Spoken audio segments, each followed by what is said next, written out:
კონკრეტულად ამ წამს ვიმყოფებით მესტიაში, თუმცა მივდივართ მყინვარების სანახავად. დღევანდელი ჩვენი გეგმა არის, რომ მესტიიდან წავიდეთ პირველ რიგში ლეხსირის მყინვარის მიმართულებით. ამოვედით მაქსიმალურად იქამდე მანქანი სადაც შეგვეძლო, მაგრამ აქედან უკვე მანქანი დასვლა ფიზიკურად შეუძლებელია. თუ ტბა აღარ არის იმ მოცულობის და იმ სიდიდის, მაშინ მეცნიერულ კვლევას ამ ბათიმეტრიას და მოცულობის გამოთვლა შეიძლება აღარ იყოს იმდენად მნიშვნელოვანი და იმდენად საფრთხის შემცველი, რაც თქვათ მანამდე იყო. ეხლა წავალთ ხეობას ჩაუყვებით ქვემოთ, აი ჩვენგან ხელმარჯვნივ ხეობაში ჭალაადის მყინვარის მიმართულებით. ეს წარწერა მიუთითებს იმაზე, რომ იმ დროისათვის დაახლოებით გამოდის 50 წელი, ხო?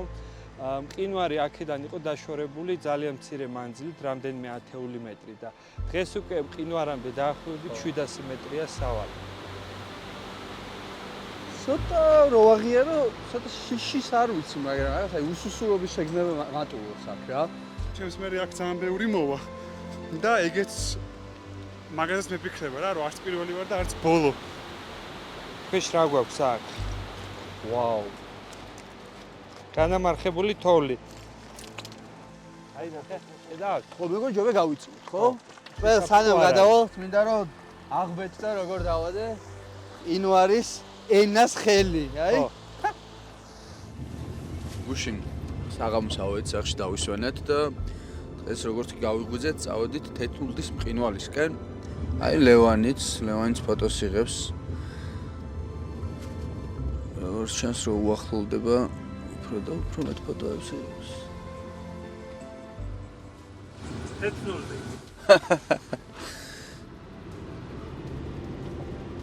ამოვედით მეგობრებო, მოკლედ აქეთ მანქანები ფიზიკურად აღარ ადის.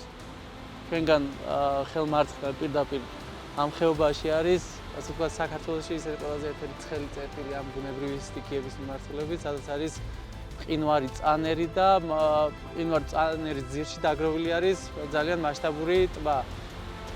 130 წლიანი პერიოდი გამოდის დაახლოებით და 50%-ზე მეტი ფართობი გამყინვარების ფართობი არის დაკარგული.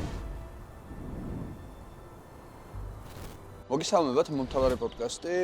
ამ ეპიზოდის პარტნიორი არის Galfi და ჩვენ ვართ სვანეთში, კონკრეტულად ამ წამს ვიმყოფებით მესტიაში, თუმცა მივდივართ მყინვარების სანახავად.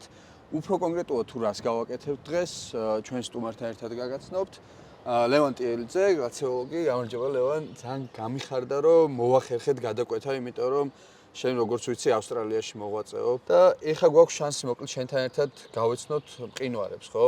დღეს გვაქვს რაღაც კონკრეტული გეგმა და როგორც ვიცი შემდეგ უკვე ხვალაც უნდა მოვასწროთ კიდე კონკრეტული ერთი მყინვარის, რომელიც კიდე უფრო მაღლაა, ხო? გამარჯობა დათო.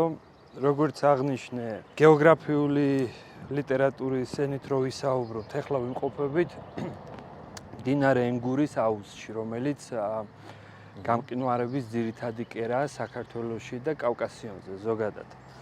დღევანდელი ჩვენი გეგმა არის, რომ მესტიიდან წავიდეთ პირველ რიგში ლეხსირის მყინვარის მიმართულებით. ლეხსირის მყინვარი 2000 წლებამდე ითვლებოდა საქართველოს ყველაზე დიდ მყინვარად. ეს არის 50,000-იანი მასშტაბის ტოპოგრაფიული რუკების ნიმუში და ჯერ კიდევ ერთიანი მყინვარის სახით არის წარმოდგენილი, თუმცა ეს დღევანდელი მდგომარეობით უკვე დანაწევრებულია, სამ სხვადასხვა მყინვარად არის გაყოფილი, რაც აი ეს უახლეს სატელიტურ გამოსახულებებზე მაღალი გარჩევადობის 2025 წლის მდგომარეობით უკვე დანაწევრებულია ეს დასავლეთი, ცენტრალური და აღმოსავლეთი ნაკადი. და რატო გაინტერესებს ეს? რამდენიმე წლის წინ აქ დავაფიქსირეთ როგორც წესი ჩვენ მონიტორინგს ვაკეთებთ, ესე ყოველწლიურად საველე თუ დისტანციური ზონდირების გამოყენებით და დავაფიქსირეთ, რომ აქ მყინვარის გაყოფის პარალელურად გაჩნდა მყინვარული ტბა, გლაციალური ტბა, რომელიც ხშირია მაღალმთიან რეგიონებში და ამას თავისი უარყოფითი მხარეებიც ახლავს თან. კონკრეტულად აქ არის საუბარი მყინვარულ ვარცოფებზე, რომლებიც შეიძლება წარმოიშვას ამ მყინვარული ტბების უეცარი გარღვევით და რომელიც წყალმოვარდნაში გადაიზრდება. ასეთი პროცესი ჩვენ გქონდა 2019 წელს მესტიაში და 2 მანამდე 1 წლით ადრე ჭუბერში ოკრილას აუზში, როდესაც ესეთი მყინვარული ტბის გარღვევა მოხდა. ჩვენი გეგმა რა არის დღეს, რომ რადგან ძალიან მიუდგომელი ხეობაა ეს ლეხსირი, მაგრამ რამდენიმე კილომეტრი ჩვენ შეგვიძლია შევიდეთ ჯერ მანქანით, მერე ფეხით და ვფიქრობთ, რომ მაღალი რეზოლუციის, მაღალი გარჩევადობის ორთოები გადავიღოთ დრონის გამოყენებით, რადგან უკვე მომავალში ვგეგმავთ, რომ სპეციალური აღჭურვილობით გავაკეთოთ ამ მყინვარული ტბის ბათიმეტრია.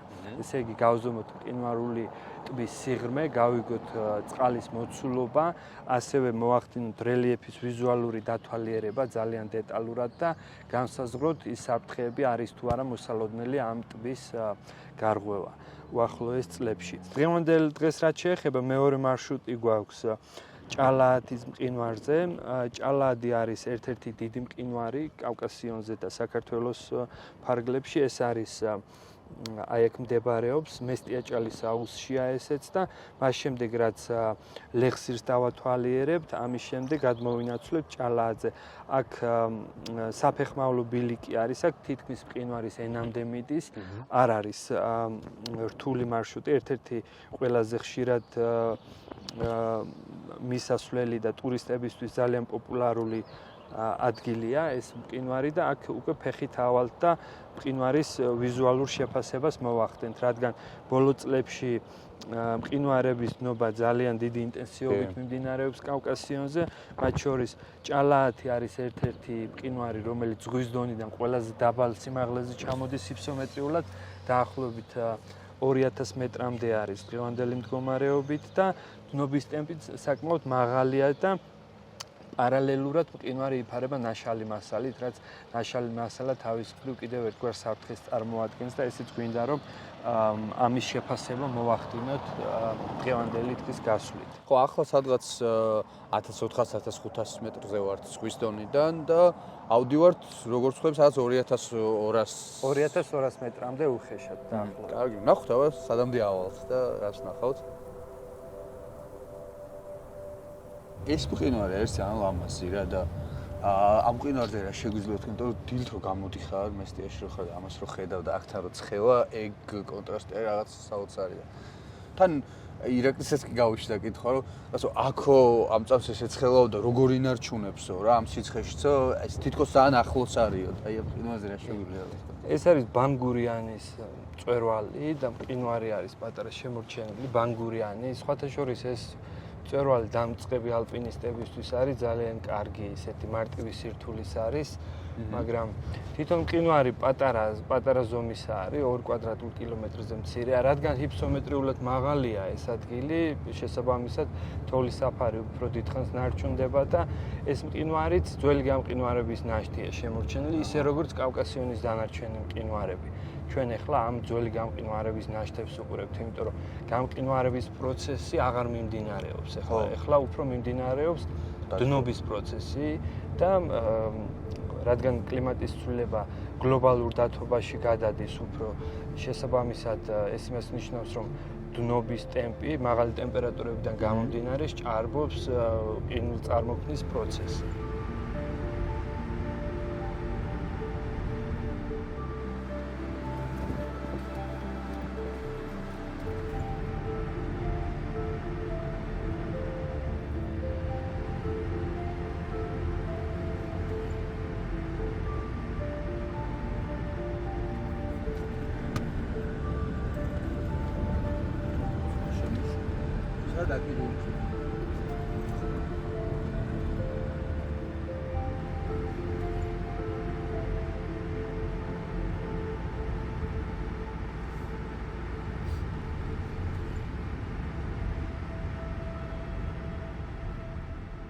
ამოვედით მაქსიმალურად იქამდე მანქანით სადაც შეგვეძლო, მაგრამ აქედან უკვე მანქანით ასვლა ფიზიკურად შეუძლებელია, როგორც მივხვდი, არა მარტო მანქანით, ხო, სხვა რაღაცეებითაც შეიძლება ვერ ახვიდე, ხო?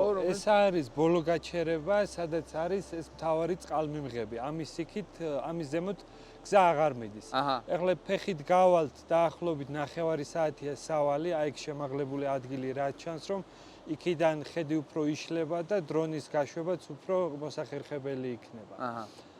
ეს ადგილი საინტერესოა კიდე რითი, იცი რომ 2019-ში აი მესტიაჭალის სტიქიით არის ეს მოვლენა ცნობილი, აი ეს არის მურყვამის ხეობა.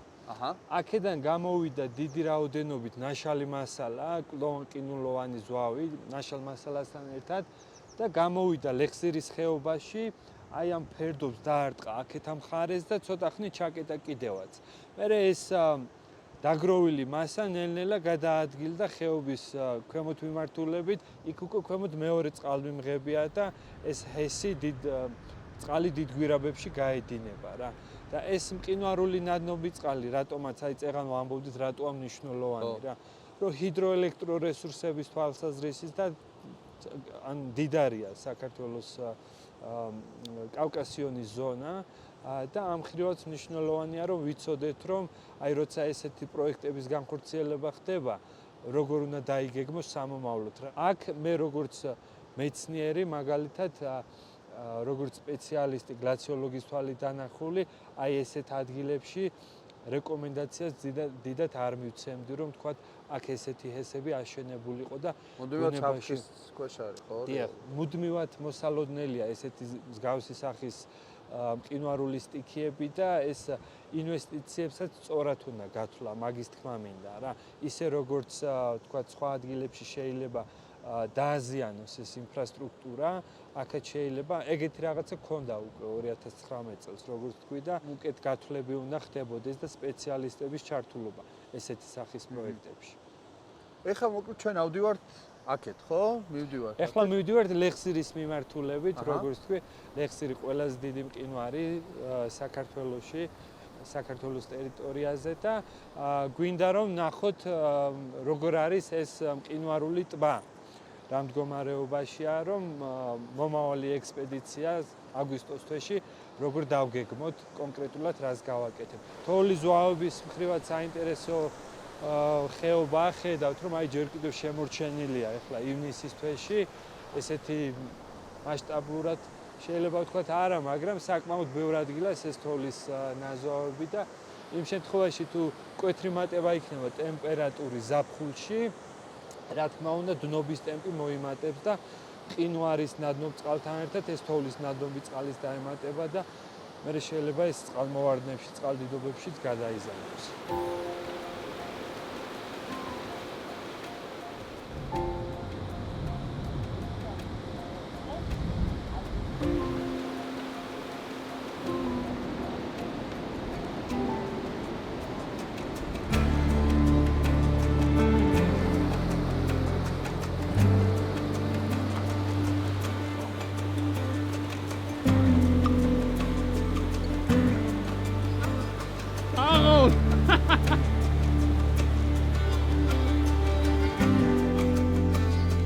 საშიშია დილია.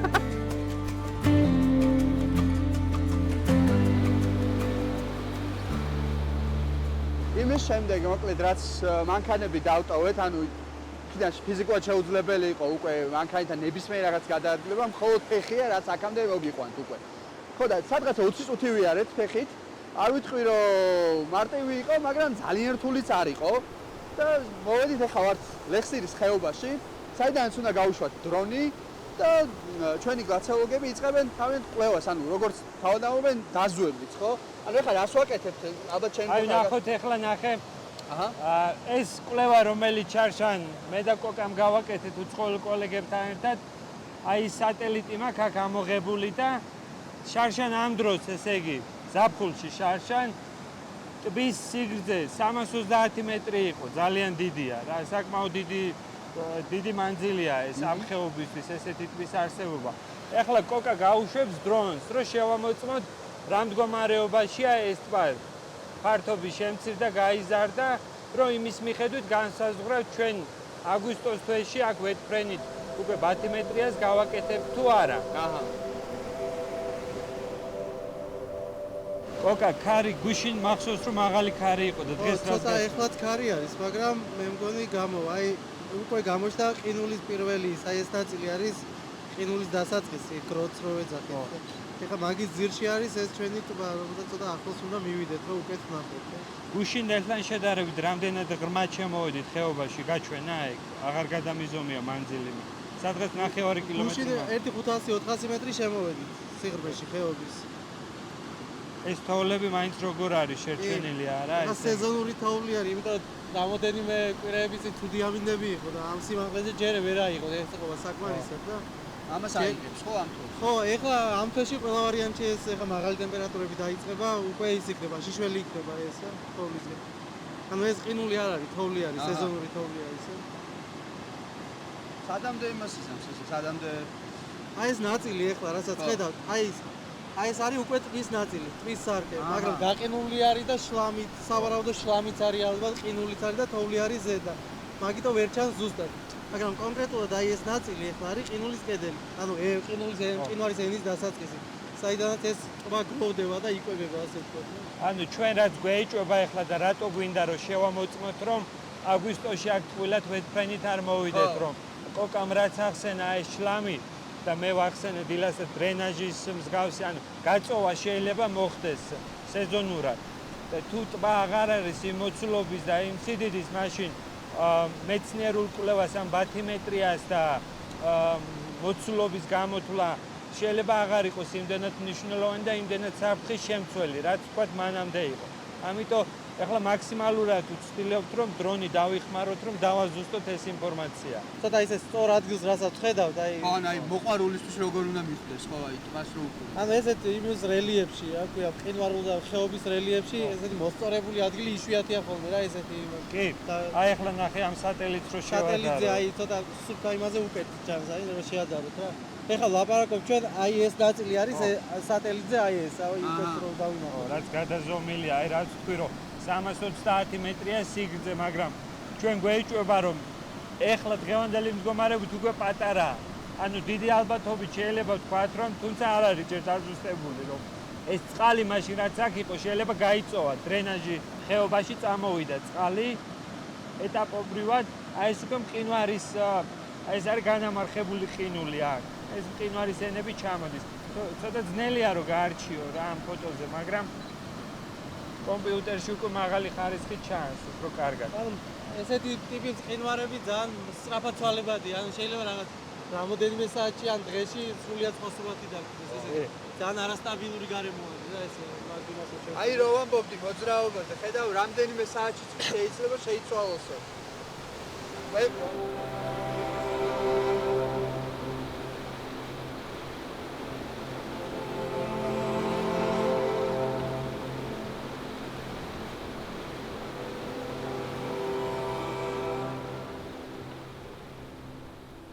როგორც ნახეთ, მოკლედ ესე იგი, დრონების მაქსიმალურად სადეთ რომ შეგვესწავლა ტბა, რომელიც წარმოიქმნება ხოლმე მყინვარის ქვემოთ. და ახლა რაც ვაპირებთ არის ის, რომ წავიდეთ, ესე ვთქვათ, სხვა მყინვართან, ხო? და ამ შემთხვევაში უკვე თვითონ ფაქტიურად შევეხებით ენას, ხო, რასაც ეძახით ხოლმე მყინვარს, ხო, სწორი ვარ? ეხლა წავალთ ხეობას ჩაუყვებით ქვემოთ. დაახლოებით 10 წუთის სავალია ალბათ მანქანით. მანქანებს დავტოვებთ დაკიდულ ხითან დაბლა და ფეხით გავაგრძელებთ აი ჩვენგან ხელმარჯვნივ ხეობაში ჭალაადის მყინვარის მიმართულებით. ჭალაადის მყინვარი ზღვის დონიდან ყველაზე დაბლა ჩამოდის საქართველოში და მისასვლელად ადვილია და ფაქტიურად შეგვიძლია რომ ხელით შევეხოთ და დანარჩენ საქმეს და გადაღებებს უკვე იქ გავაკეთებთ. კი ბატონო, და რავი, აი ვინც გვიყურებთ, ახლა უბრალოდ მინდა ვთქვა, რომ მესტია ხო თავისთავადად რაღაცა განსხვავებულია, მაგრამ აქ რო ხარ და რო ხედავ რომ ანუ ზაფხულია და თოვლს ეხები ხელით რა. საერთოდ სხვა შეგრძნებაა და მესტიაში რომ მოხვდებით, გირჩევდით რომ აი ეს გზა გამოგეარათ აუცილებლად, იმიტომ რომ სანახავია ნამდვილად.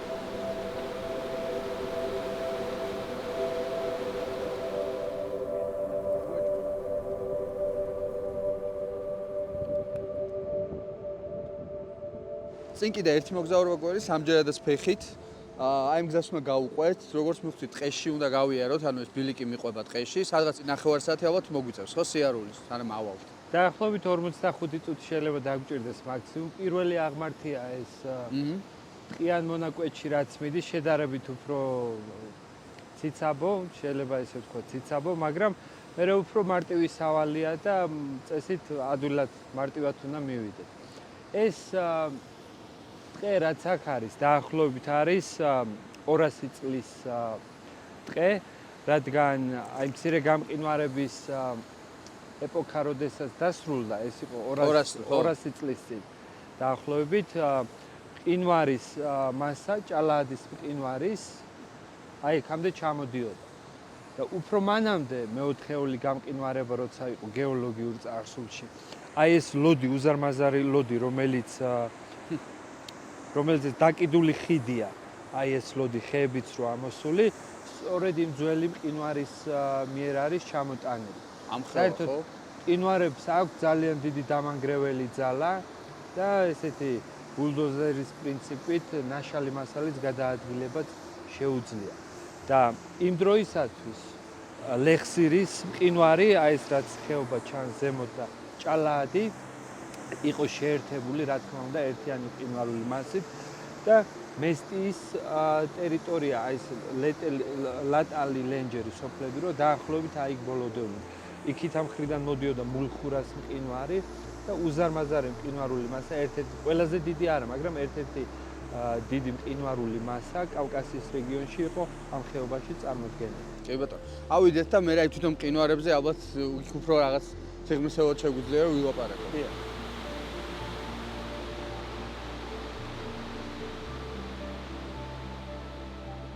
დათო როგორ ხარ? შოთშორის? კარგად. კაი, ახლა გეხვეწები, აქ მაინც არ ვიყო. მე ცუდად. просто ანუ იქ იმენად სიოდა და ხარი იყო და აქ უჩებ რაღაც ცხელა რა. აი, ტბელი არის ხალხო, არ ვიცი, ნადირი. როგორი იმითგველოდები. ჰარისონ ფორდი ინდიანა ჯონსის ტბელ გაივლი კიდე 10 კილომეტრს შეუჩერებლად. პრობლემა ხო? აი დაიმახსოვრეთ ხალხო ეს ადამიანი. ეს არის ქართული Bear Grylls. საქონელი მაქვს გადადენილი. ყავს გადადენილი. ზორტიყალიდან ხულონდან თამთა 20 კილომეტრი ფეხით საქონლის დევნაში.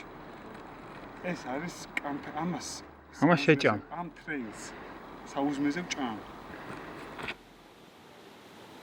მოკლედ 15-20 წუთია რაც მოვდივართ, იქ ცოტა შევისვენეთ კიდევაც და ეხა ვართ გასაყარზე, ხო, როგორც მითხარი შენ, იმიტომ რომ აქ თავდება წიწვოვანი და შემდეგ სხვა რაღაცები იწყება საერთოდ, ხო? ხო, საინტერესო ადგილია პირველ რიგში, რომ შედარებით ძველი ტყე, რომელიც არის წიწვოვანი, წარმოდგენილია ფიჭვი, სოჭი და ნაძვნარი. აქ თავდება დაახლოებით ამ ადგილზე და უკვე არყნარი შემოდის, არყის ტყე შემოდის, რომელიც შედარებით უფრო ახალგაზრდა. აი ეს ნაფენი მასალები, დეპოზიტი, რასაც ქვია, არის მე-20 საუკუნის დასაწყისში მყინვარის მიერ დაფენილი. როგორც ჩვენ გვაქვს დათარიღებული, აქ დენდროქრონოლოგიაც გვაქვს გაკეთებული, სწორედ მყინვარის მიერ არის აი ეს ზოლი დატოვებული.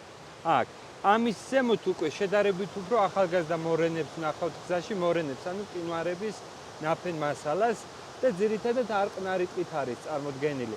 ზემოთ კიდე ერთი საინტერესო ადგილია, სადაც 1974 წლის გეოდეზიური ბაზისია და იქ ცალკე ისტორია ხო, მაგ ისტორიას ველოდები, როდის მოგვიყვები, იმიტომ რომ ცოტა ვიცაუბრეთ მაგაზე, მაინტერესებს.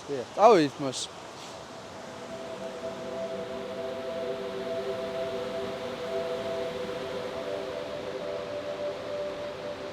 ეხლა ეს არის საინტერესო ადგილი, რომელიც წეგან ვახსენე 1974 წლის გეოდეზიური ბაზისი, ესე ქვია.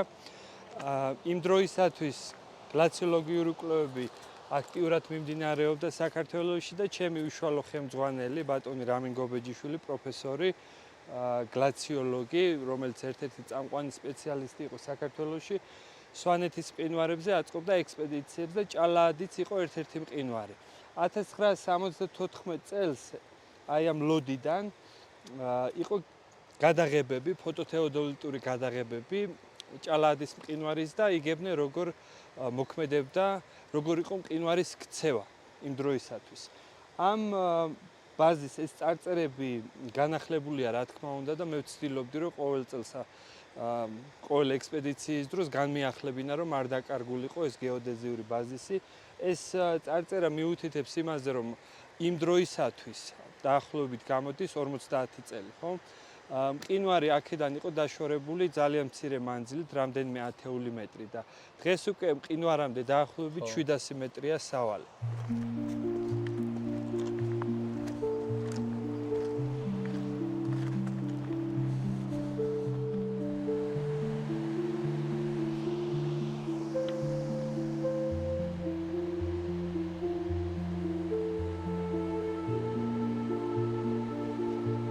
მოკლედ აგერ ჩვენი მეგობრები, რომელსაც დრონები აქვთ და დრონები დააფრინონ, აქ რჩებიან და ჩვენ ვაგზელებთ.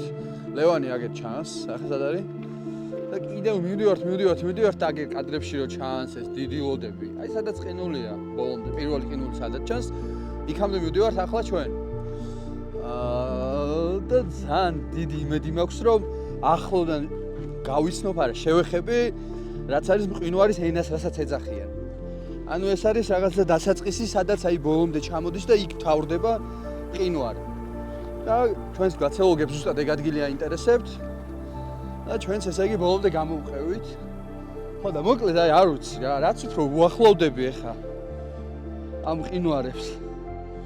მით უფრო ცოტა რო აღიარო, ცოტა შიშის არ ვიცი, მაგრამ რაღაცა აი უსუსურობის შეგრძნება მატულობს აქ რა. თორე შეუძლებელია როცა ამ ხელ მასშტაბებს ხედავ. არ იგზნო თავი, აჩვენს დაუცველადაც იდეაში რა. იმიტომ რომ მე ყოველ შემთხვევაში ეგრე ვზნობ ხოთავს, მაგრამ ყველაზე მაგარისაა რომ ეს გზნობა ძალიან მომწონს. ან დესტრუქციული ან არ ვარ სხვათა შორის, მაგიტო არ ვამბობ რომ მომწონს, მაგრამ მართლა მომწონს, იმიტომ რომ განსხვავებული გზნობაა რა, ამას ნუ ქალაქში ხო საერთოდ ვერ იგზნობ. და რავი, რიცოფელში ვერ იგზნობ იდეაში. იმიტომ რომ აქ ხო არაფერი არ არის, ანუ ადამიანისთვის რაც არის დამახასიათებელი, აქ ეგეთი აღარაფერი აღარ არის რა. აქ არის უბრალოდ სტუმრად ხარ მოსული რაღაცა დევებთან. შეასფიქროთ ყველა როგორ? აი ძალიან ცოტა დაგვრჩა. სერიოზული გზა კი გამოვიარეთ. ჩემი აზრით არც თუ ისე რთული დასაფარად. აი გვისთვის როგორ? ო, ისთვის როგორ, მაგრამ მე რაზეც მეფიქრებოდა ზუსტად იგი არის, რომ ანუ აი ცასაც რო უყურებ ხოლმე იგივე განცდა მაქვს რა, ოღონდ ამის ცოტა პატარა ვერსია, თუმცა მაინც ძალიან დიდი.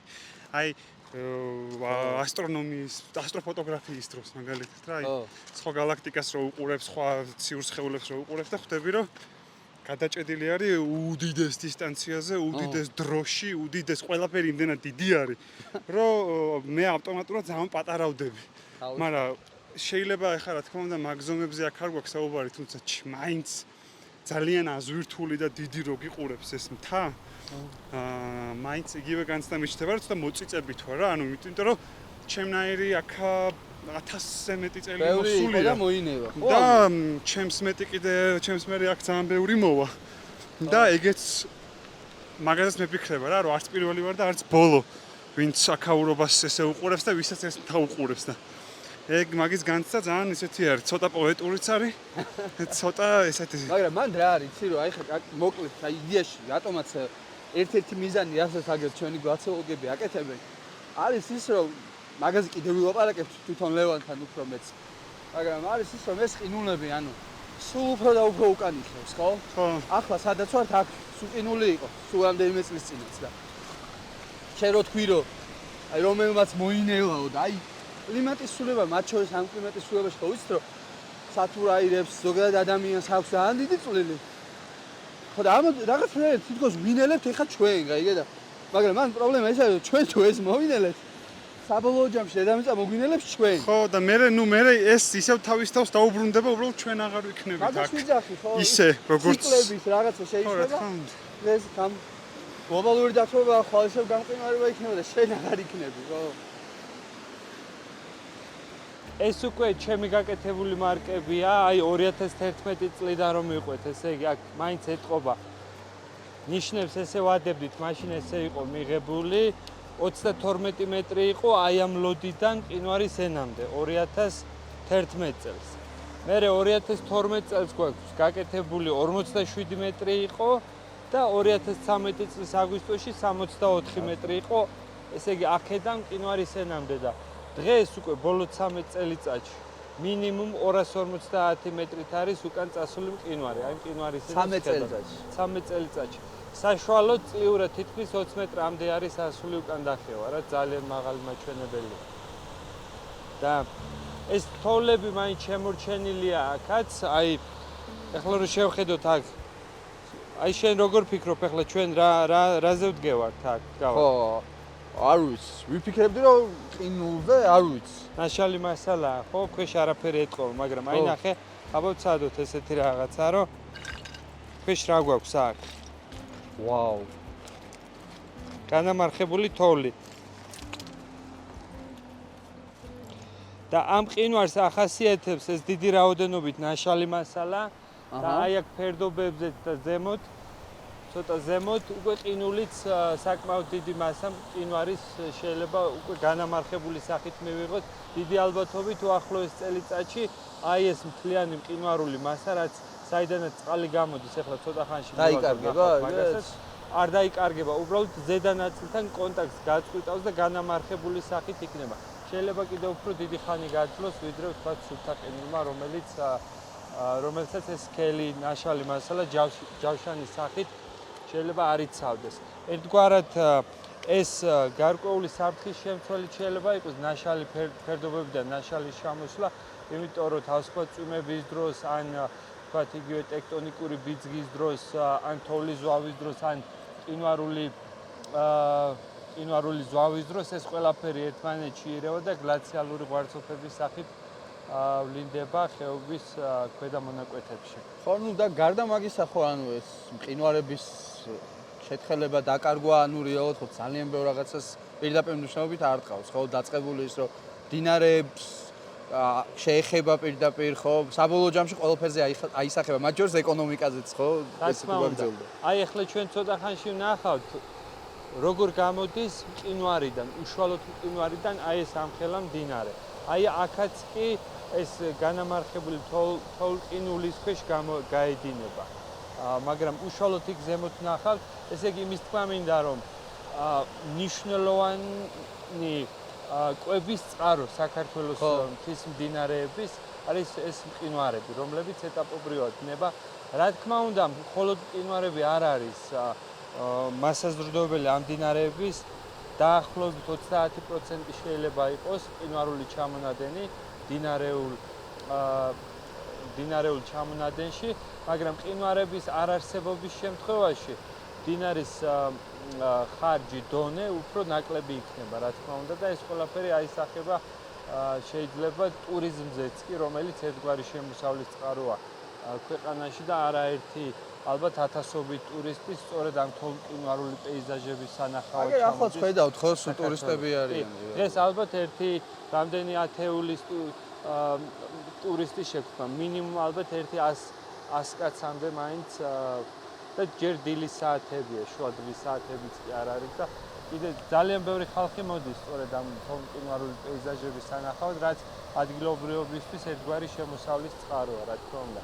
შესაბამისად, მყინვარების არსებობა მათთვისაც მნიშვნელოვანია.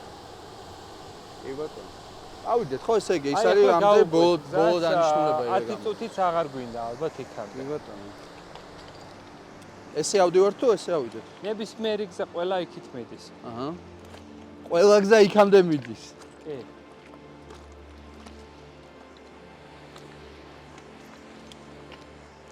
ხებს ხედა? კიდე ცვივა. ხო. აი ნახე, ხედავთ? ხო, მეგონი ჯობე გავიწვით, ხო? მაგრამ გადაიღე მაინც ეს, ანუ ძალიან ახლოს მისვლა არ არის, მაინც და მაინც რეკომენდებული, იმიტომ რომ ანუ ეს ენას ეხლა რას ვეძახით? ამას თუ აი ნახე, ენა სად ბოლოვდება. აი ეს არის ენა, დაახლოებით ეხლა ჩვენ სადაც ვდგევართ. ჩვენ ისევ ნაზვალ თოვლზე ვდგავართ. ეს უსაფრთხოა, იმიტომ რომ ძალიან სქელი აქ რა მინიმუმ 1-15 მეტრი მაინც არის, შეიძლება 20-იც ეს ნაზვავი თოვლი, მაგრამ როგორ უნდა გავარჩიოთ? ნახეთ, საინტერესო რაღაცას გაჩვენებთ. ეს არის თოვლი, ნაზვავი თოვლი, რომელიც შეიძლება თითითაც აი ნახეთ, ხო, დავშალოთ, შეხედეთ. აი როგორ ზამთარში რო თოვლი. მაგრამ ეხლა ნახე, აი მეორე შედარება რო გავაკეთე. ეს უკვე ყინულია. აი ეს. ვაუ. აი აქეთ, ნახეთ. ამას ხელით ვერ დავშლით. და შეგვიძლია რომ შავეზე ამბობ, ხო? ხო, აი ახლა შეგვიძლია რომ ხელით შევეხოთ.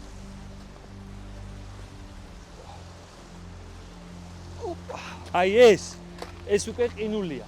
ოიცა მოვიდე? ხო, ოღონდ თხილად უნდა ვიყოთ აქ, რომ მაღლიდან ქვათაცვენა შეიძლება წამოვიდეს. აი მოდი აბა უცებ 2 წამით დავფიქსირდეთ. ეს უკვე ყინულია, ამას ვერ დაშლი. ვა, ქვასავით. ეს არ ვიცით ახლა შეიძლება რამდენიმე 1000 წლის წინანდელიც არის, იმიტომ რომ ყინულ წარმოქმნის პროცესი აღარ მიმდინარეობს დღეს, რადგან გლობალური დათბობა გვაქვს. ეს ძველი გამყინვარების ნაშთებია, რომელიც დროთა განმავლობაში დნება, როგორც აი ყინულს მაცივიდან გამოღებულ მზეზე რო დადებდა დროთა განმავლობაში დნება, უბრალოდ ეს ძალიან დიდი მასშტაბებზე საუბარი და ნელადნება. აი ეს რამდენიმე 10 მეტრის სისქე მაინც აქვს ამ ყინვარს. აი ხა ჩაღრმავება რო არის ხა. ხო, ეს უკვე დნობის შედეგად არის. გაჩნდა რა. თქვა ქვები, როდესაც ზედაპირზე ცხელდება მზისგან, ეს სიღრუვეები ჩნდება. მაგრამ აი ეს არის უშუალოდ მყინვარის ენის დაბოლოება, რაზეც ახლა ჩვენ ვდგავართ, მყინვარული ყინული, რომელიც შეიძლება იყოს ძალიან ძველი. ხო, აი ახლა ჯობია გადავიდეთ იქ, მე მგონი, იმიტომ რომ ქვები ცვივა და მაინც და მაინც ყველა სანამ გადავალთ, მინდა რომ აღბეჭდა როგორ დავადე ყინვარის ენას ხელი, აი. ოპა! მაგარი, აი დრონიც მოვიდა.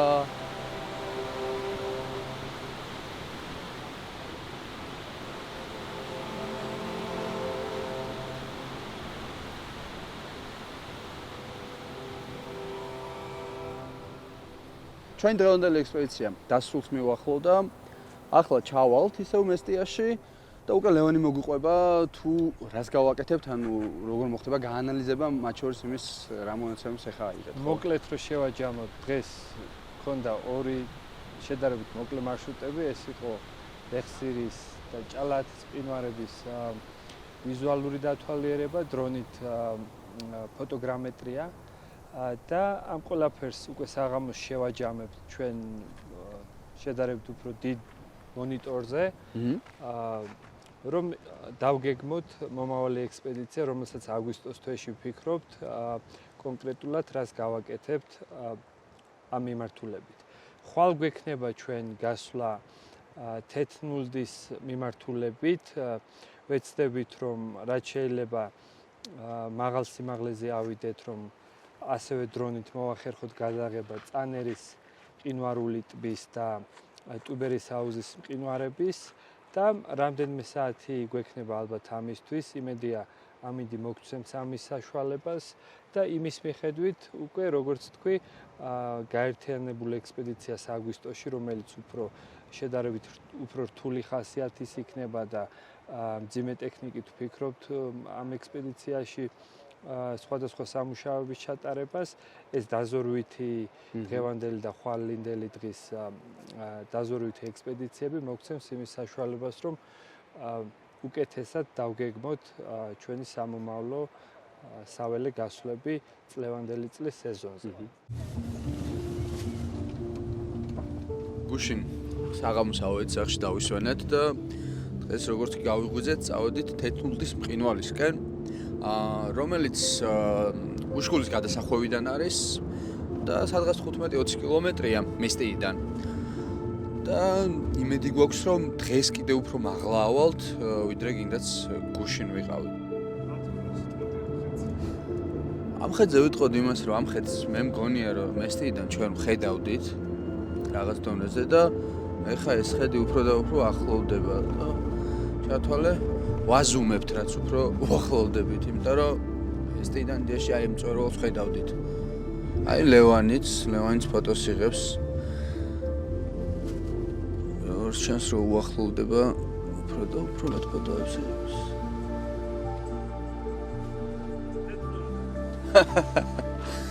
თეთნულდი ნამდვილად. მისი აღმატებულება თეთმელის სრული სახელი მე მგონი ეგრე უნდა მისი აღმასრულებლობა თეთმელი.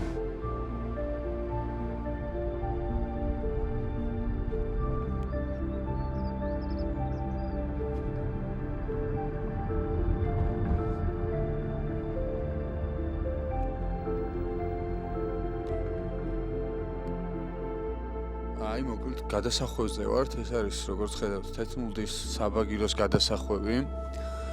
და კიდევ უფრო ზემოთ მივდივართ, თუმცა აი გზასაც ეთყობა უკვე, რომ თქვათ, კარგი გზა აღარ არის. რაც იმას ნიშნავს, რომ ძირითად გზისგან გადაუხვიეთ. ხო, აქ სართული იქნებოდა და მივდივართ შედარებით უფრო გართულებულ გზაზე.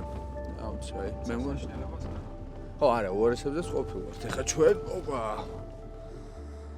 მივახლოვდით, როგორც ხედავთ, მეგობრებო, ჩვენს მყინვარს და ჩვენს მიზანს. ლევან იღებს ფოტოებს, სავარაუდოდ მე ამას გამოიყენებს თავის კვლევისთვისაც, რომ შეადაროს სიტყვაზე სადამდეა. გადავიდეთ.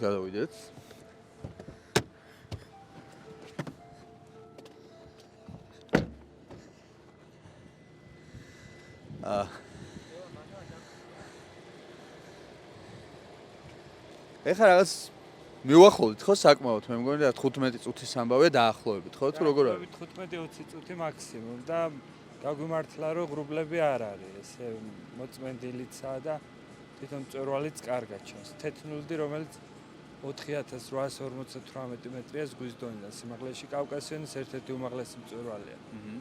ეხლა რამდენზე ვართ დაახლოებით? აქ სიმაღლე ალბათ არის 2500 მეტრამდე, სადაც ახლა ვართ. და კიდევ მინიმუმ აი გაჩნია თოვლების სადამდეა შემორჩენილი, მაგრამ მინიმუმ 500 მეტრით კიდე ავწევთ სიმაღლე, შეიძლება მეტიც. ანუ 3000-მდე სადღაც ავალთ რა. კი, შეიძლება მეტიც, ნახოთ, აი თოვლი სადამდეც გაგვიშვებს. ოკეი, კარგი. ნახოთ აბა რა იქნება.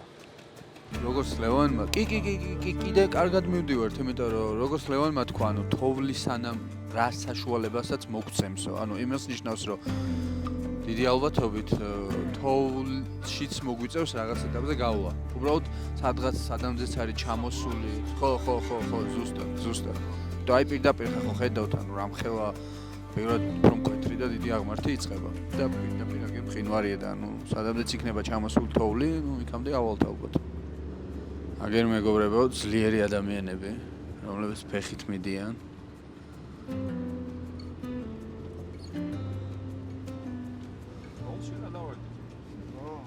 აგას მოვდი, აი.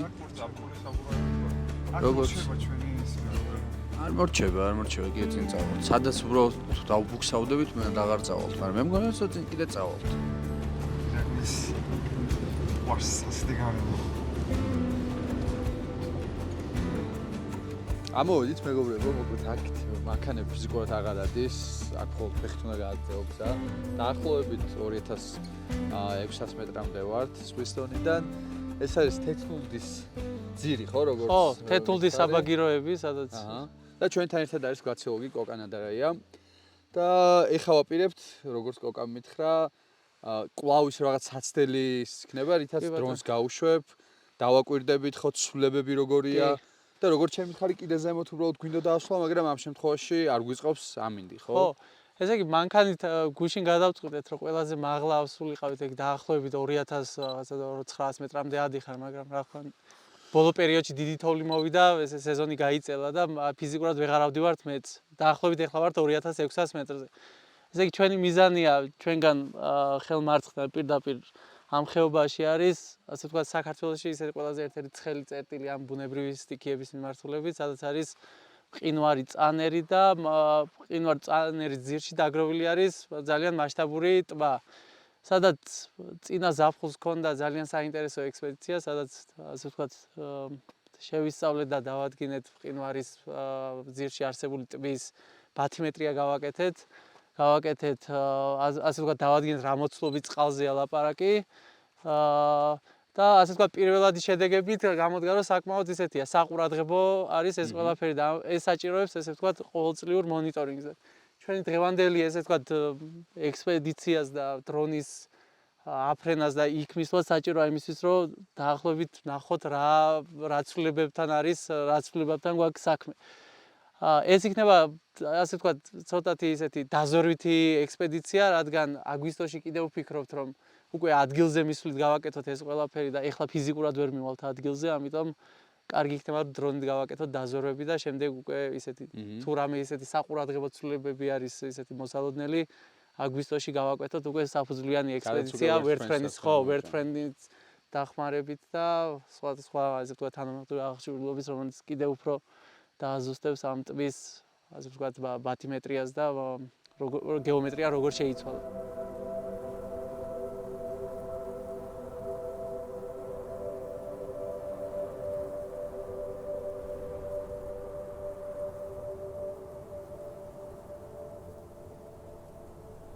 მოკლედ მეგობრებო, ახლა ნახავთ დრონით გადაღებულ კადრებს, ხო? ნახავთ როგორც ზოგადად აი ამ რეგიონის რაც გაქვთ გადაღებული და ასევე გუშინდელ გასვლის დროს რაც გადავიღეთ. და აქ უფრო კარგად და მკვეთრით შეგვიძლია დავინახოთ და რას ვხედავთ, მაგას შემგვეტყუებოთ ხოლმე კარგად. კი ბატონო. მოკლედ აქ გეოსაინფორმაციო სისტემები გვაქვს გახსნილი, სადაც დრონით მიღებული მასალების, ასე ვთქვათ, დამუშავების მერე მიღებული ორთოგრაფიული ფოტოები გვაქვს გახსნილი. ეხლა სადაც ვიმყოფებით, ჩემგან ხელმარცხნივ წანერის ხეობაში, სადაც როგორც უკვე ვახსენეთ, დაგროვილი ტბა არის, სადაც ეს პოტენციურად ძალიან, ასე ვთქვათ, ცხელ წერტილს წარმოადგენს და ამ ხეობის ანუ საკმაოდ მაღალი რეზოლუციის, სანტიმეტრიანი რეზოლუციის ორთოფოტო გამოსახულება გვაქვს გამოტანილი ეკრანზე. აი თქვენ ხედავთ ეხლა ტბის მოცულობას. ანუ ეს მასშტაბი რო წარმოვიდგინოთ, შეგვიძლია ამას სახაზავი დავარდოთ და გავზომოთ საკმაოდ მასშტაბური ტბა. აი უხეშად რო გავზომოთ, დაახლოებით 1 კილომეტრიანი სიგრძის ტბაზე არის ლაპარაკი.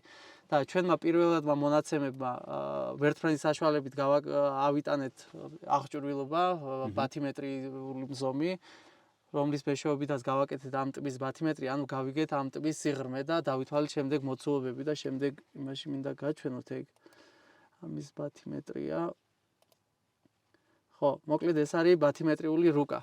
ანუ ლურჯი ყველაზე მუქი წერტილები არის, ლურჯი მუქი წერტილები ყველაზე ღრმა ადგილი. ანუ გვიჩვენა რომ ყველაზე ღრმა ადგილი არის დაახლოებით თითქმის 21 მეტრი სიღრმეში. 21 მეტრი რო წარმოიდგინოთ არის რამოდენიმე სართულიანი შენობა და თან კილომეტრის სიგრძის ასე ვთქვათ მოცულობის და 21 მეტრის სიღრმე რო აქვს დაახლოებით მოგცა 600,000 მეტრი კუბი წყალი, რომელიც ძალიან დიდი მოცულობა არის ძალიან ვიწრო ხეობისთვის. იმიტომ რომ ჩვენ მყინვარულ ხეობებზე რო ვლაპარაკობთ, უკვე თავისთავად ნიშნავს ძალიან ჩაკეტილ და ვიწრო ხეობას. და ამაში დაგროვილი, ასე ვთქვათ, გამორღვევის შედეგად შეიძლება ძალიან სწრაფად განავითაროს სიჩქარე და ძალიან ასე ვთქვათ საყურადღებოა და პოტენციურად ასე ცხელ წერტილს წარმოადგენს.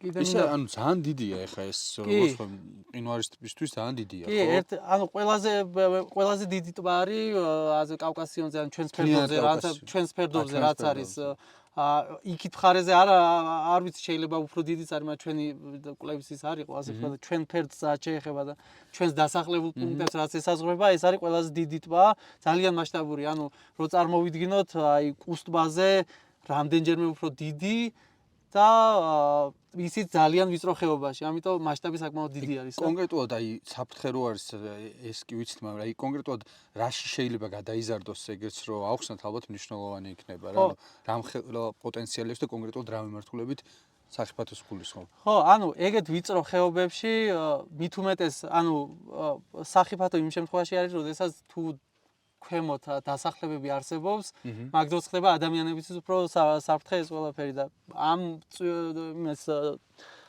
ხეობას ესაზღვრება პირდაპირ მულახის თემი, ერთ-ერთი ყველაზე მჭიდროდ დასახლებული და ბევრი სოფელი არის, მოკლედ ამ მულახის პირდაპირ ესაზღვრება.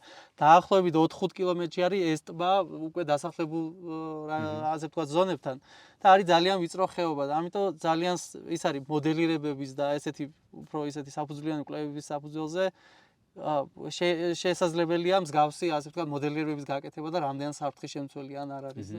ანუ მოკლედ ძალიან საყურადღებო არის ეგეთი ტიპის ტბები, იმიტომ რომ არაერთხელ ყოფილა მსგავსი ტიპის ასე ვთქვათ მყინვარული აქტივობები და ტბების შედეგად წარმოქმნილი, ანუ მყინვარების შედეგად ტბების გარღვევის ასე ვთქვათ ფაქტები, რომელიც ეს შეიძლება სუიზდებოდეს, ხო? მუდმივად, ანუ უფრო სახიფათო ხდებოდეს, ხო, რაღაც ეტაპობრივად. კი, ანუ ეს მყინვარული ტბები ძალიან არასტაბილური არის და ყოველწლიურად სხვადასხვა სურათებს ხედავთ. ანუ წელს კიდევ გეგმავთ, რომ აგვისტოში გავაკეთოთ ექსპედიცია და ძალიან საინტერესოა ამ ერთ წელში რა შეიცვალა.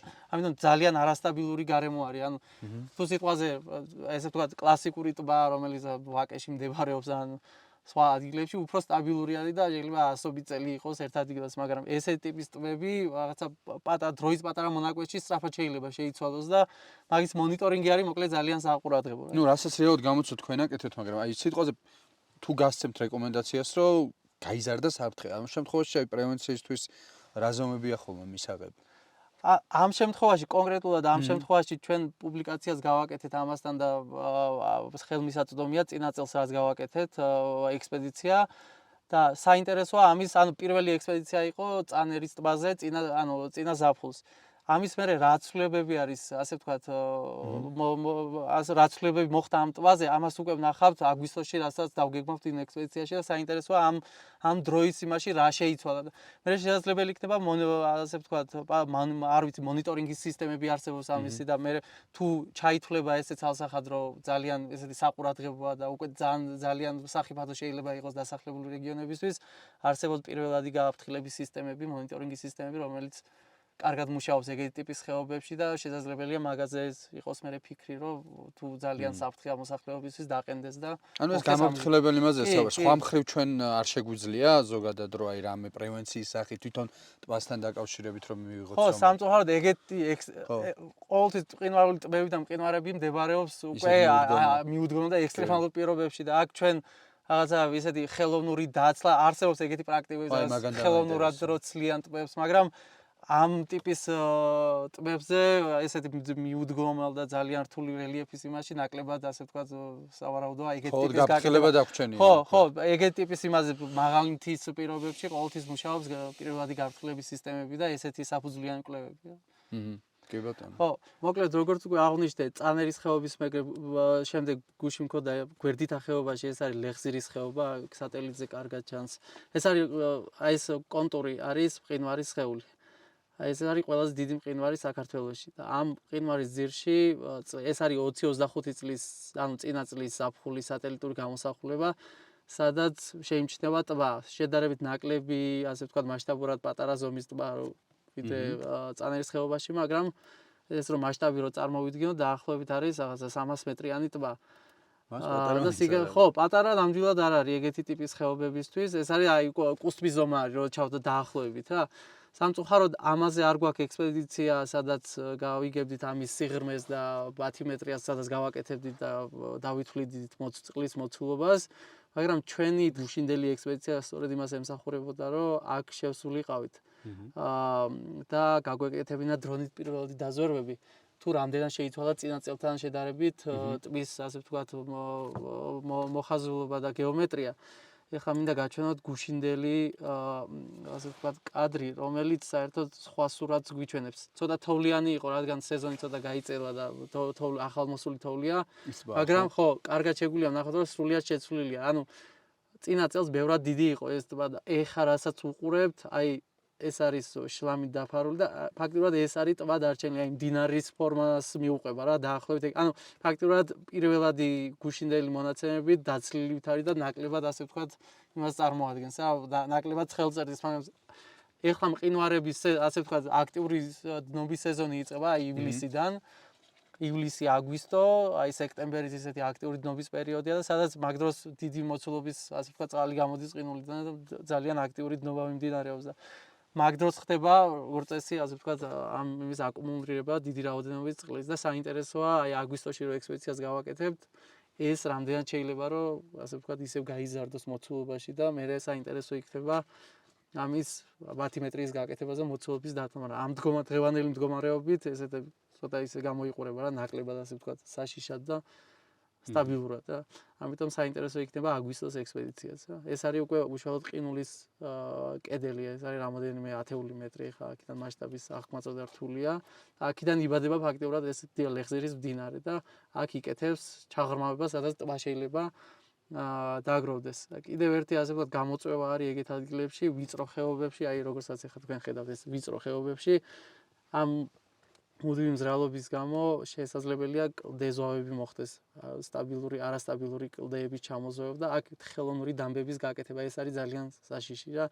როდესაც ხელოვნური დამბა შეიძლება ამ ადგილებში გაკეთდეს, დიდი რაოდენობით წყლის აკუმულირება ხდება ამ ასე ჩადაბლებულ ადგილებში და შემდეგ რაღაც დროის განმავლობაში დაგროვება, მერე დაძაბულობას ვერ უძლებს რაღაცა დროის ერთ მომენტში და ძალიან აი სრულიად უწყინარ სიტუაციაში უბრალოდ იმაშვება და გარღვევას ახდენდა. ეს არის ძალიან სწრაფი მოვარდიზო, ძალიან საშიში და როგორც უკვე აღვნიშნე, ზუსტად მაგ დროს არის ასე ვთქვათ, კარგი და საინტერესო პირველადი დახმარების, პირველადი შეტყობინა გაფრთხილების სისტემების დაყენება და მაგის მუდმივი მონიტორინგი.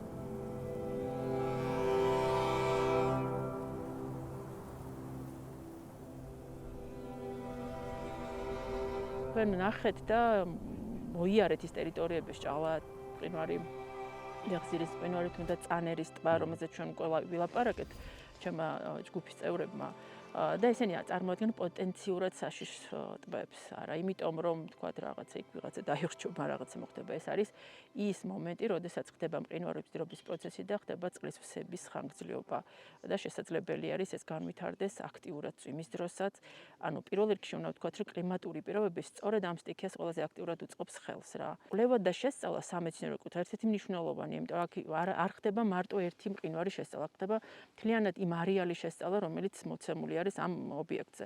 ამ შემთხვევაში, როდესაც თუნდაც ავიღოთ ლეხსირის მყინვართან დაკავშირებით იმ ტერიტორიაზე, მოქცეული არის ეროზიული ტერასები, ხდება კლეზოური მოქმედებები, მარადი მზრალობა, ხდება ინტენსიური თოვლის დნობა და როდესაც არის მით უმეტეს უხთოვლიანი ზამთრები და სამწუხაროდ ეხლა ამ პერიოდში იყო, ზოგჯერ არ არის რა თქმა უნდა, მაგრამ ადრეულ ხანებში რა თქმა უნდა უფრო ხშირი იყო ეს უხთოვლიანი ზამთრები და ინტენსიური დნობა იწვევდა მდინარის წყლის დონის მატებას. ესენი ერთმანეთთან არის დაკავშირებული. თქვენ ნახეთ, რომ დაბადება მდინარის ერთ-ერთი ფაქტორი არის სწორედ მყინვარის დნობა, რომელიც განაპირობებს ამას და ეტაპობრივად ის წყაროები, რომელიც მის გვერდით არის, ავსებს. და იზრდება ამის მდინარის ხარჯი. და როდესაც ხდება დაგუბება თუნდაც ამ შემთხვევაში როცა ვლაპარაკობთ ტბის, ნახეთ როგორი ვარიანტია. ერთი არის თვითონ თოვლი დნება, მეორე ვარიანტია მყინვარი დნება, მესამე ვარიანტია მიწისქვეშა წყლები, რომლებიც ამას უზრუნველყოფენ, რომ მუდმივად იყოს მდინარის კვების ინტენსივობა, იმიტომ რომ საზრდოობა ერთ-ერთი ჩვენთან ქვეყანაში არის მიწისქვეშა წყლებითაც. ეს ყველაფერი ერთად თუ იკრიბის რომელიმე მყინვარის ენაზე, გვერდით ამ მხარეს, ან თვითონ მყინვარის ქვეშ, რაც ხდება ხოლმე, ეს თავისთავად აძლიერებს წყლის დაგუბებას რა.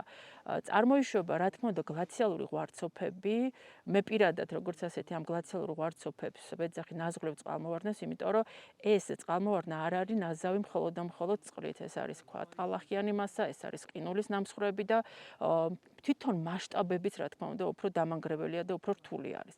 რას ვაკეთებთ ამისთვის? არის მსოფლიოში ძალიან ბევრი პროცესი არის, რომელიც დაკავშირებულია თავის დაცვასთან. რას ვაკეთებ პრევენციას? ბევრი რაღაცა შეიძლება იყოს, მაგრამ ერთია ვერ გავექცევით თანამედროვეობას. რა თქმა უნდა, პრევენციები ის, რომ ერთი მონიტორინგი, რო ჩვენ მაგალითად პერიოდად ვაკეთებთ, ასე დაგეგმილი გვაქვს აგვისტოში კიდე რა. ეს ხელს უწყობს იმისათვის, რომ რა თქმა უნდა, ყველაფერი უფრო სტაბილიზაციაზე გადავიტანოთ. ეს იმას კი არნიშნავს, ჩვენ ამას შევაჩერებთ, არა, ჩვენ ვისწავლით ამასთან ურთიერთობას და როდესაც ლაპარაკი არ და მე თავად სადაც ვარ ტექნიკურ უნივერსიტეტში სამთო გეოლოგიის და მთის მდგრადი განვითარების ფაკულტეტზე, იქ ცალკე გვაქვს სპეციალობები დაყოფილი, იმიტომ რომ არის ცალკე როცა ვასწავლით ბუნებრივი საფრთხეები და რისკების შეფასება და ინჟინერია, რომელიც სწავლობს, თქვა, ზვავების აქტივობას, მყინვარების აქტივობას, ცალკე არის გლაციოლოგიის საგანი, არის თქვა წყალმოვარდნები და ასე შემდეგ. ეს ყველაფერი სწავლობს იმ კომპლექსურ პრობლემას, რომელიც ამ შემთხვევაში მყინვარებთან არის დაკავშირებული. იმის თქმა, რომ საქართველოში ეს ყველაფერი არ აქტიურდება, ეს ტყუილია, იმიტომ რომ მთიანი ქვეყანა ვართ. ანუ ჩვენ უნდა ვიყოთ არა ის, რომ თქვა არ მოხდება. პირიქით, უნდა მოვემზადოთ იმისათვის, რომ ჩვენ ამ ყველაფერს მოვერგოთ, გავაკეთოთ მონიტორინგი და ვისწავლოთ სწორი მართვა ამ სტიქიურ მოვლენის. ის რომ ეს აღმოფხრათ, რა თქმა უნდა, საჭირო არის რა თქმა პროფესიონალების ჩართმა, როგორც კვლევით, ასევე მონიტორინგი და შემდეგ უკვე დაცვის მექანიზმების გაძლიერება. დაცვის მექანიზმები ამ შემთხვევაში ესეთ უბნებში, ან მთიან რეგიონებში ვამბობ, ეს არის ადრეული შეტყობინების სისტემა. ნუ გარემოს დაცვის სააგენტომ ერთ-ერთი მთავარი დააყენა დევდორაკის მყინვარზე, რაც ძალიან მნიშვნელოვანი არის, იმიტომ რომ დევდორაკი თვითონ ხშირად აკეთებდა ამას ქვია მყინვარის პულსაცია, როდესაც ხდება მყინვარის წინ წამოსვლა და უკან დახევა, ანუ აკუმულაციის და აბლაციის ზონა, რომელიც ლავირებს, რომ შეიძლება გაზარდოს ეს სტიქიის მომენტი, რომ ეს დაგუბება გაიზარდოს, შეიძლება პირიქით შეამციროს და გახდეს როგორც ესე ვთქვათ შთენილი ტბა, ანუ აღარ იყოს და ასე წყალებში რო ვთქვათ გაიწოს და ამ შემთხვევაში გაკეთდა, ეს რა თქმა უნდა მიზანშეწონილი არის და აუცილებელი არის და საჭირო არის ესეთ რეგიონებში ადრეული შეტყობინების დაყენების სისტემა რაღაცა ეტაპობრივად, იმიტომ რომ მთლიანად დაცვა მოდი რეალურად შევხედოთ. თქვენ მე მგონი ბრძანდებოდით ხო იმ ხეობაში ფიზიკურად შეუძლებელი, იმხელა მორენული მასა ჩამოაქვს მყინვარს თავისი მოძრაობის და თავისი არსებობის დროს, რომ იმისი შეჩერება გამორიცხულია. მით უმეტეს ვიწრო ხეობაში, როგორც ჩემმა თანამშრომლებმა თქვა და ჩემმა ჯგუფის წევრებმა, ვიწრო ხეობაში ეს პრობლემა არის ისედაც, იმიტომ რომ შევიწრებული მასა, როგორც ასეთი ქმნის ბუნებრივ დამბას, ბუნებრივ, ესე ვთქვათ, კაშხალს, რომელიც აგროვებს ამ წყალს, აგროვებს, ამას ემატება ატმოსფერული ნალექი, თუნდაც იყოს თოვლის სახით, თუნდაც იყოს წვიმის სახით. თოვლის სახით ჯერ მყარია, მაგრამ მე რეძნება და შესაძლებელი არის წყლის დონე მოიმატოს ტბაში, რაც თავისთავად გახეთქავს და გამოიწვევს აი ამ გლაციოლოგიურ წყალმოვარდნას, ზღვარცოფულ მომენტს, ჩემებურად ესე ვთქვათ, ნაზღვლივ წყალმოვარდნას, იმიტომ რომ ეს არის ესეთი არასტანდარტული მასა, რომელიც არ არის მარტო ქვატალახიანი. მეცღანა თქვით, ეს არის წყალიც, ეს არის ქვატალახიც, ეს არის მთლიანად ეროზიული ფერთობებიდან ჩამოტევნილი მასა და რაც თქმა უნდა მყინვარის ნატეხები. ეს არის, რა თქმა უნდა, ყველაზე, ესე ვთქვათ, წითელი ზონა.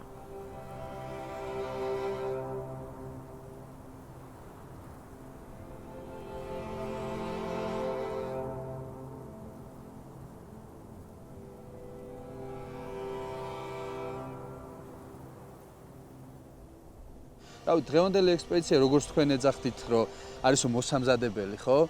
ალბათ შეგვიძლია რომ შევაჯამოთ. პირველ რიგში ის თუ საბოლოო ჯამში ნუ რა ვნახეთ, მაგრამ მე ვიცი რომ კიდევ არის მასალები, რომელსაც საბოლოო ჯამში გაანალიზებთ და შემდეგ ალბათ სტატისტიკურადაც ამნიშნულოვანია, იმიტომ რომ ჩვენმა მაყურებელმა ზოგადად ადამიანებმა უნდა იცოდნენ თუ რამხელა რაღაცას ვკარგავთ, ხო? იმიტომ რომ ციფრებით რომ ნახოთ, მე თუ არ მეშლება დაახლოებით 30%-ია ბოლო წლებში, ბოლო 10 წლეულებში მარტო კავკასიონში დაკარგული და იქ თქვენ აგერ ახსენეთ, რომ კავკასიონი კიდე ისე არ კარგავს, ხო, ყინულს, როგორც კონკრეტული რაღაც რეგიონებიო. და აი მაგაზე რომ ვისაუბროთ, ალბათ შეგვიძლია. დიახ, საინტერესო იქნებოდა, ესე იგი, კიდევ ერთხელ რომ გავუსვათ ხაზი. მყინვარების სტატისტიკურად რაოდენობას და მნიშვნელობას ჩვენი რეგიონისთვის და ქვეყნისთვის ესეთი ციფრები შეგვიძლია მოვიყვანოთ, რომ მე-19 საუკუნის ბოლოდან, მას შემდეგ, რაც ძველი ტოპოგრაფიული რუკები შედგა, საერთო ფართობი კავკასიონის მყინვარებისა იყო თითქმის 2000 კვადრატული კილომეტრი.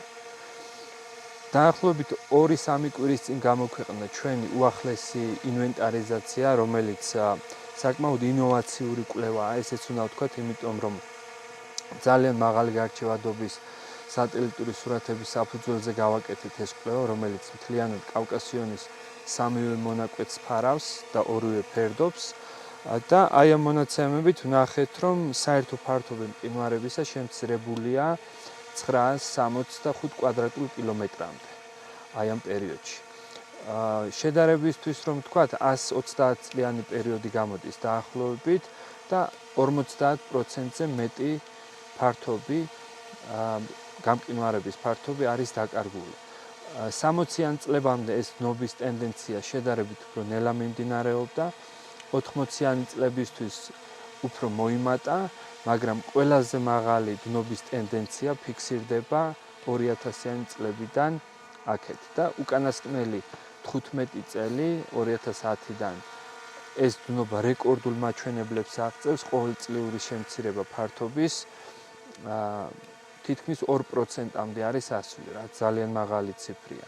და მყინვარები მოცულობაშიც მცირდება შესაბამისად თუ სწორად მახსოვს ციფრები 11 კილომეტრი კუბი არის დაკარგული მე-20 საუკუნის დასაწყისში დაახლოებით 20 წლიან პერიოდში მთლიანი კავკასიონის მყინვარების მოცულობის. ესე ძალიან დიდი ციფრია ესეთი პატარა რეგიონისთვის. რაოდენობა არის 2450-მდე დღევანდელი მდგომარეობით, 2025 წლის მდგომარეობით უფრო სწორად, აქედან დაახლოებით 860 მყინვარია საქართველოს ტერიტორიაზე. და როგორც აი დასაწყისში ვთქვი, ხაზი რომ გავუსვათ, ესე იგი, ისეთი პატარა ქვეყანა, როგორიც საქართველოა, ამდენი ასეული მყინვარის არსებობა ერთგვარი ფუფუნებაა ჩვენთვის. მაგრამ ამავდროულად, რას ემსახურება ეს ჩვენი კვლევები, კიდევ ერთხელ რომ ვთქვათ, რომ მნიშვნელოვანია, რომ ამ მყინვარების მონიტორინგი, კვლევა, სამეცნიერო შეფასება, ანალიზი მიმდინარეობდეს. ანუ შედეგი იქნება უფრო უკეთესი. ალბათ ერთიანად უნდა გავერთიანდეთ და ყველა ერთად უფრო მეტ საქმეს გავაკეთებთ რა. ეს თავისუფლად დადებითად აისახება შემდგომში უკვე თვითონ მყინვარების გრადობაზე, მათ მართვაზე და ასე შემდეგ რა, ეს უფრო უკეთესი არის თავისთავად. მაგრამ რეალობასაც არ უნდა გავექცეთ რა, ის რომ მიმდინარეობს ტექნიკის განვითარება, მიმდინარეობს მეტი მოთხოვნები და და უნდა ვისწავლოთ სწორი დამოკიდებულება რაღაცების მიმართ, განსაკუთრებით მთაში. ტექნოლოგიური მასში, ასე ვთქვათ, სამყაროში, ასე ვთქვათ, პირველი ასე ვთქვათ, თაობასავით ვართ, ვინც ასე ტექნოლოგიებთან ახლოს ვარ და ეს პროცესებიც ისე არის გააქტიურებული, რომ თანამედროვე მსოფლიო ისე გადაეწყო, რომ რაღაცა ძალიან მოერგო ამ ყველაფერს და თავარია რომ ამ ყველაფერს ესე ფიზიკურად შეიძლება ვერ შეაჩერო, რაღაცა ღვარცოფია, ზვავია თუ მყინვარული რაღაცა ტბის გამონგრევა ფიზიკურად ვერ შეაჩერებ ამ ყველაფერს, მაგრამ ისე ასე გონივრულად შეიძლება მაგის დაგეგმარება ისე რომ რაღაცა პირველადი გაფრთხილების სისტემები დააყენო, რაღაცა ინჟინერია ისე დაიგეგმოს, რომ ამ ყველაფერს თავი აარიდო და ანუ მოსახლეობა ჩართო ამ ყველაფერში და რაღაცა გაზარდო პროფესიონალები ამ კუთხით სანამ რაღაცა და ხო, რასაც ეს განვითარებული სამყარო შვება პრინციპში ახლა და ჩვენც მაგის ნაწილი ვარ და მაგას უნდა აუწყოთ ფეხი. აი ჩვენ რაც ჩვენ შეგვიძლია, კერძოდ რა ეს კვლევები რაცაა და შემდეგ გადავცემთ თქვათ გარემოს დაცვის სააგენტოს და მონიტორინგი მეტად განხორციელდეს, რომ და ჩვენი ვალია რომ საინჟინრო ნაგებობებიც ისეთი აშენდეს ან რომ არ იყოს სტიქიური მოვლენებთან ესეთი და მსხვერპლი არ გამოიწვიოს. აი თქვენ ნახეთ ალბათ ლეხსირის მყინვართან ავტომატური სადაც დრონი დაყენებულია, იქ ალბათ ეს კომპანიის არის დაყენებული და დღეში რამოდენიმეჯერ რამოდენიმე საათში ერთხელ აფრინდება და აკონტროლებს რა, მაინც მონიტორინგს გადასცემს. აი ასეთი რაც შეიძლება მეტად რომ მოხდეს ასეთი მონიტორინგის განთავსება რამოდენიმე მყინვარებთან ახლოს აი ეს ხეობებში და რაც ჩვენი ვალია კვლევები და რეკომენდაციები იქნეს გათვალისწინებული. ძალიან დიდი მადლობა. მადლობა რომ ჩვენთან ერთად იყავით. რეალურად ჩვენ ვიყავით თქვენთან ერთად, ჩვენ წამოვედით, მაგრამ ძალიან სასიამოვნო იყო ჩემთვის, ძალიან ბევრი რაღაცა გავიგე მართლა რა და დარწმუნებული ვარ ჩვენმა მაყურებელმაც ძალიან ბევრი რაღაცა გაიგო. მადლობა მოკლედ და რა ვიცი, ვისაც მოგეწონათ, შეგვიძლიათ გამოყვეთ YouTube-ზე, დაგვეფოლოვოთ, დაალაიქოთ და ასევე დააკომენტაროთ თქვენი აზრი ჩვენთვის მნიშვნელოვანია, შეიძლება გვირჩიოთ საჩეულო რომ წავიდეთ შემდეგში. ან არ ვიცი, თვითონ ამ გადაცემაზეც გითხრათ თქვენი აზრი და ვეცდებით რომ გავითვალისწინოთ. მადლობა.